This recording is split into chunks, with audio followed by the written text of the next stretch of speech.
मागासवर्गीय युवकांचे हिताचे निर्णय सरकार केव्हा घेणार? सतीश पवार, जिल्हाध्यक्ष, भीम आर्मी. राज्याच्या अधिवेशनात मांडलेल्या अर्थसंकल्पात राज्यातील मागासवर्गीय युवकांच्या हिताचे कोणतेही निर्णय घेण्यात आले नाही. सरकार मागासवर्गीय युवकांच्या हिताचे निर्णय केव्हा घेणार, असा प्रखर सवाल भीम आर्मीचे जिल्हाध्यक्ष सतीश पवार यांनी रेटला आहे. शिवाय न्याय न मिळाल्यास या सरकारची व विरोधी पक्षाची तिरडी उचलू, असा इशारा देखील दिला आहे.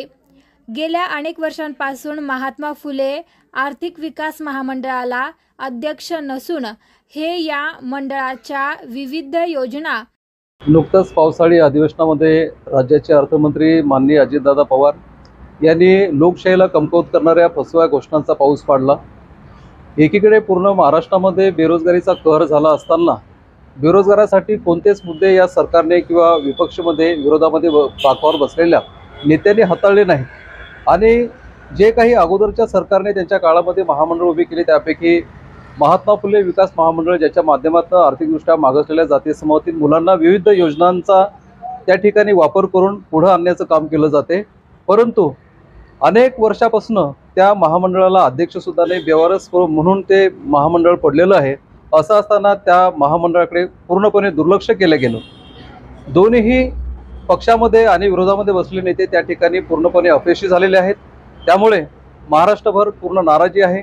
या तरुणांचे, या बेरोजगारांचे प्रश्न यापुढे भीम आर्मी संवैधानिक मार्गाने रस्त्यावर उतरेल आणि हाताळेल आणि त्यांना न्याय सुद्धा देईल.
संपर्क करा.